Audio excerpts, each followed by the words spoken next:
सो आज मैं आपको बताने वाली हूँ कुछ क्वेश्चंस के आंसर्स जो कि मुझे हर बार पूछे जाते हैं अलग अलग तरीके से या फिर हर कोई पूछते रहता है.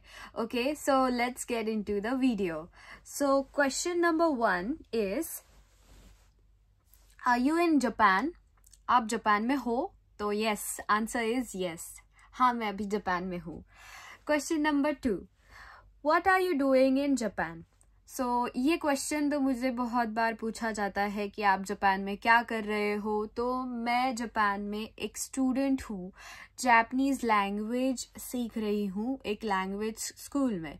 सो उसके आगे का क्वेश्चन है, why Japanese and how many years have you been learning Japanese? Japanese क्यों और कितने सालों से आप जापानीज सीख रहे हो? सो इसका आंसर है, मैं अक्सर बोला करती हूँ कि जापानीज और मेरा अरेंज मैरिज हुआ है. It might sound funny but या लाइक मेरे पापा ने मुझे बताया था कि जापानीज लैंग्वेज बचपन से ही मुझे अलग अलग तरीके से लैंग्वेजेस सीखना बहुत अच्छा लगता था. तो पापा ने एक बार बोला कि यार तू ऐसा भी कुछ कर सकती है. तो मुझे लगा कि हाँ, क्यों ना किया जाए. लाइक बात करना तो अच्छा लगता ही है और लैंग्वेज भी सीखना अच्छा लगता है. तो फिर that's how my father told me, मेरे पापा ने मुझे बताया and I started learning Japanese. Other लोगों के साथ क्या होता है कि वो पहले एनीमे देखते हैं, ड्रामास देखते हैं या फिर बहुत कुछ करते हैं and then they start learning Japanese. But मेरे केस में उल्टा था. मुझे कितने साल हुए हैं जापानीज सीखने में? मुझे 5 से भी ज़्यादा साल हो चुके हैं मैं जापानीज सीख रही हूँ. मैंने बहुत सारी चीज़ें करी एंड बट अभी भी मैं सीख ही रही हूँ क्योंकि कोई भी भाषा सीखना बहुत आसान नहीं होता है. तो या अभी भी मैं सीख ही रही हूँ. या फिर next question is question number 4 which is, What type of visa are you on? Like आप कौन से वीज़ा पे जापान में गए हो? तो मैं जापान में स्टूडेंट वीज़ा पे आई हूँ. मैं स्टूडेंट हूँ तो स्टूडेंट वीज़ा है. Question number 5, how much does it cost like your visa and school? तो वीज़ा जो है वो आपको इंडिया से लेना पड़ता है. It doesn't cost a lot, hardly 2000 rupees वगैरह में आपका वीज़ा ऑलमोस्ट हो जाता है. लेकिन वीज़ा लेने के लिए आपकी जो प्रोसेस होती है, आपको एडमिशन लेना पड़ता है ऑन अ स्टूडेंट वीज़ा. तो आपको उसके लिए थोड़ा सा खर्चा पड़ता है क्योंकि आपकी स्कूल की fee and everything you have to manage. So मेरे स्कूल की फ़ी अप्रॉक्सीमेटली इन येन अगर बोला जाए 1 ईयर की तो 7 लाख येन अप्रॉक्सीमेटली है. 6,56,000 समथिंग टू 7 लाख तक वो जाती है क्योंकि उसमें एडमिशन वगैरह का एक्सेप्ट जो फैसिलिटी फ़ी, इंश्योरेंस फ़ी वगैरह इधर उधर की सब फ़ी मिला के अप्रॉक्सीमेटली 7 लाख येन पकड़ लो. और उसके बाद में डॉर्मेट्री की फ़ी आ जाती है. आपको वो 3 महीने के लिए कम से कम तो भी पहले भरनी पड़ती है at a time. So Indian INR में अगर देखा जाए तो 7-8 लाख रुपये से लेकर 10 लाख रुपये तक आपका सब फ्लाइट वगैरह मैनेज करके सब 10 लाख का एक साल में मेरा खर्चा हुआ था जब मैं आई थी जापान में. सो 10 लाख रुपीज़. ओके, फिर बाद में है, how do you manage your monthly expenses? Number 6 question है ये कि मैं मेरे एक्सपेंसेस, मेरे महीने के खर्चे कैसे मैं मैनेज करती हूँ. तो उसका आंसर ये है कि मैं यहाँ पे पार्ट टाइम जॉब करती हूँ. मैं यहाँ पे स्टूडेंट वीज़ा पर हूँ, फिर भी मैं 28 घंटे पार्ट टाइम जॉब कर सकती हूँ. यहाँ पे 2 पार्ट टाइम जॉब्स करती हूँ तो उसमें से मुझे पैसे आ जाते हैं. यहाँ पे बेसिक स्टार्टिंग जो है एवरेज पार्ट टाइम जॉब की वो होती है पर आवर्ली वेजेस. वो होते हैं 960 येन से शुरुआत. लेकिन अगर आप कॉम्बिनी में काम करते हो तो 960 येन आपका एक पर आवर वेजेस है. फिर उसके बाद में थोड़ी और अच्छी जगह पे काम करते हो तो 1000, उससे अच्छी जगह पे काम करते हो तो 1100, 1200 और सबसे लास्ट में जो है वो है 1500. तो ऐसे अलग अलग टाइप्स के जॉब होते हैं.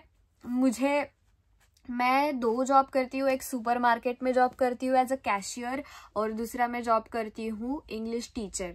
ओके, सो ये मेरे पार्ट टाइम जॉब्स है।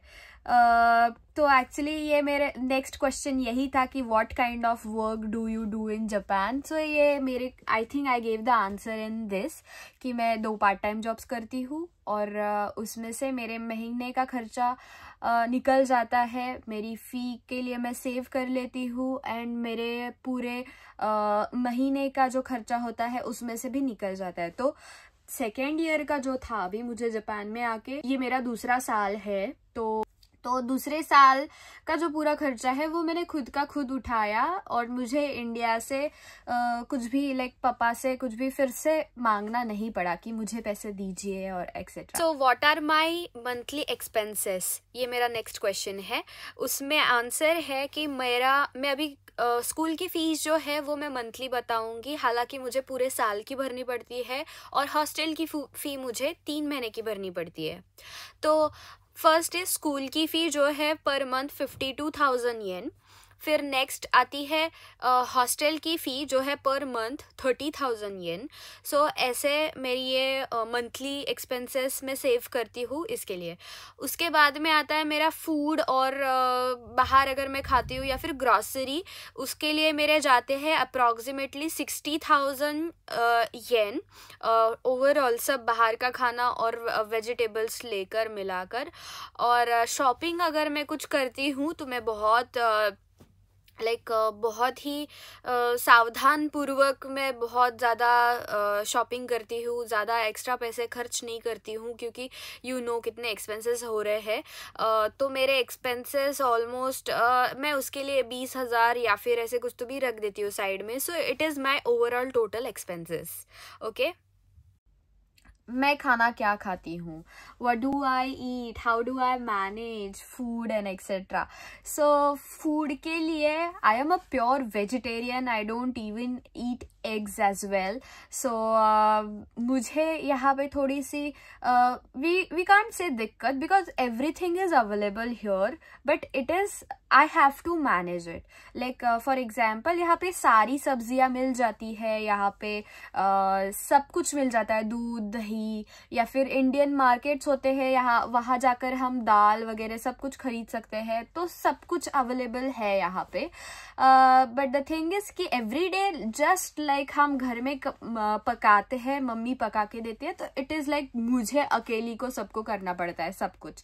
लाइक सुबह से लेकर I have to manage my everything, like मेरा खाना बनाना, यूटेंसिल्स धोना, फिर कपड़े धोना एंड एक्सेट्रा एक्सेट्रा।